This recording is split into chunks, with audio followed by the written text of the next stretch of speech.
Hello students, today we will continue with nephron, the functional unit of kidney. Each kidney has nearly 1 million complex tubular structures called nephrons, which are the functional units. Students, each kidney is made up of around 1 million nephrons, and these nephrons are tube-like structures. And this nephron is called the functional unit of kidney. This is the structure of nephron which I have shown you here. Each nephron has two parts, the glomerulus and the renal tubule. Nephron has two parts, one made up of capillaries, this red color portion which is glomerulus, and this yellow colored which is in the form of tubes, which is known as renal tubule. So nephron has two parts, one is glomerulus and second is renal tubule. Glomerulus is a tuft of capillaries formed by the afferent arteriole. And students, this is afferent arteriole. Afferent stands for towards.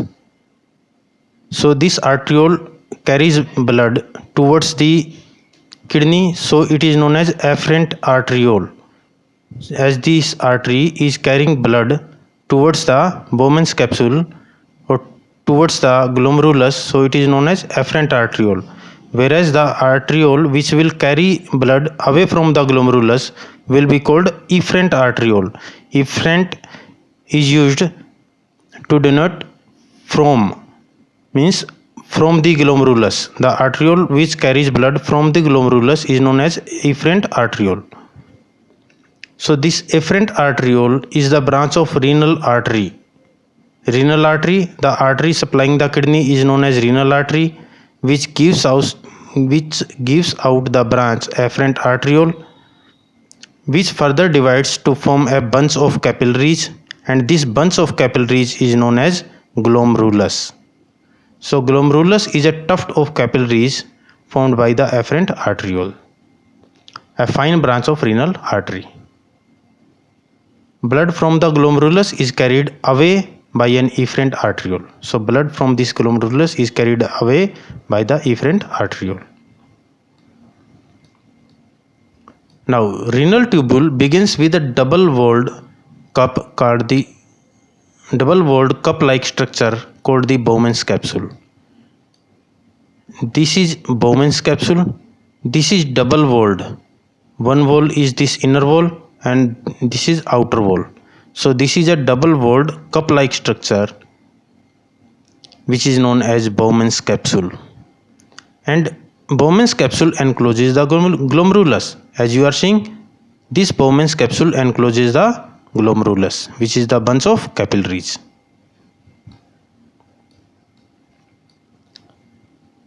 Now glomerulus along with the Bowman's capsule is called Malpighian body or the renal capsule. And students, this glomerulus along with this bunch of capillaries or the glomerulus is known as Malpighian body or renal capsule. So this is glomerulus and this is Bowman's capsule. They together form the Malpighian body. The tubule continues further to form a highly coiled network, proximal convoluted tubule. And if you will see here, this Bowman's capsule will continue in the form of highly coiled network. This will form highly coiled network of tubules which will called proximal convoluted tubule, PCT. So proximal convoluted tubule is the highly coiled network and which is the continuation of Bowman's capsule.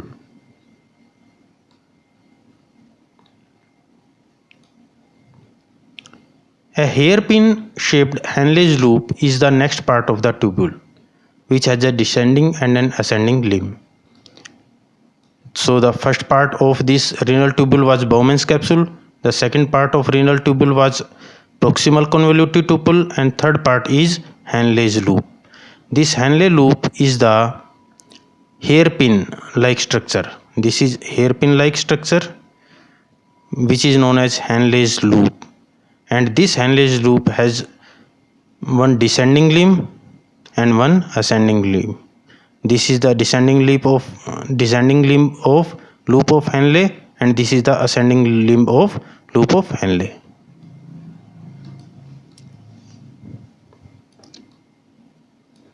The ascending limb continues as another highly coiled tubular region called the distal convolutive tubule, and further this ascending limb of Henle's loop will continue as coiled network, which will be called as distal convolutive tubule. So the last portion of renal tubule, which is in the form of coiled network, is being known as distal convolutive tubule. So there are four parts. First is Bowman's capsule, second is PCT, proximal convolutive tubule, third is Henle's loop, and fourth is distal convolutive tubule. These are the four parts of renal tubule. The DCTs of many nephrons open into a straight tube called the collecting duct. And students, this is the collecting duct. These distal convolutive tubules of many nephrons, one from here, one from here, so they all together drain out in these collecting ducts, which are the straight tubes.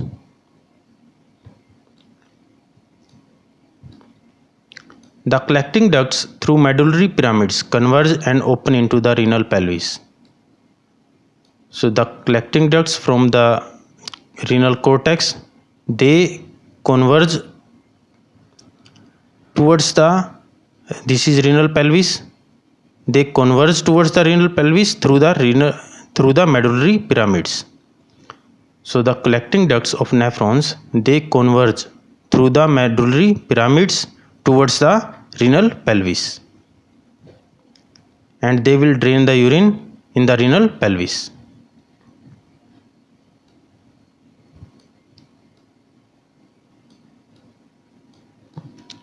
Now the Malpighian capsule, PCT and DCT of the nephron are situated in the cortical region of the kidney, whereas the loop of Henle dips into the medulla. And students, if we represent the cortex by this skin color and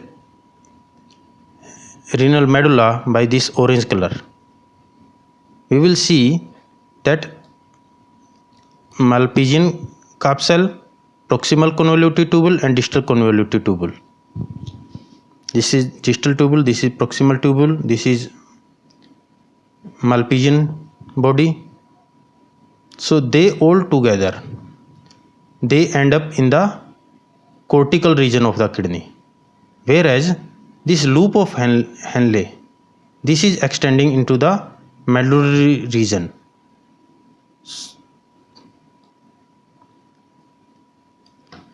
So loop of Henle dips into the medulla.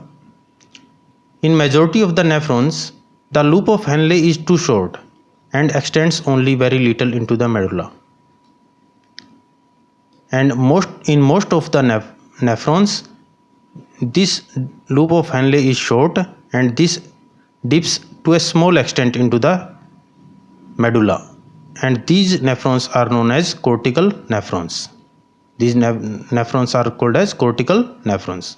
But in some nephrons, loop of Henle is very long and that extends deep into the medulla, that runs deep into the medulla, and these nephrons are known as juxtamedullary nephrons. So the nephrons whose loop of Henle is too long and dips into the medulla up to a long distance are known as juxtamedullary nephrons. So there are two types of nephrons. One is cortical nephrons whose loop of Henle is short, whereas other is juxtamedullary nephrons whose loop of Henle is long and dips to a great extent into the medulla. The efferent arteriole. This is the efferent arteriole. emerging from the glomerulus form a fine capillary network around the renal tubule called the peritubular capillaries. And students, you see this efferent arteriole. These form a network of capillaries around the renal tubules, and this network of capillary is known as peritubular capillaries. Peri stand for around, tubular means around the tubules, capillaries. So capillaries around the tubules are known as peritubular capillaries. A minute vessel of this network runs parallel to the Henle's loop, and if you will see, one vessel runs along the Henle's loop. This is Henle's loop, and this vessel is running parallel to this Henle's loop, and this is also U-shaped. So this U-shaped vessel which is running parallel to the Henle's loop is known as vasa recta. A minute vessel of this network runs parallel to the Henle's loop, forming a U-shaped vasa recta. Vasa recta is absent or highly reduced in cortical nephrons. And students, as you know, in cortical nephrons the loop of Henle is short, so the vasa recta is also short or absent in cortical nephrons. So students, this was for today, and if you have any doubts in this lecture, you can mention in the comment section. We will answer you as much as possible, and if you want notes, you can download from the description box. Thank you.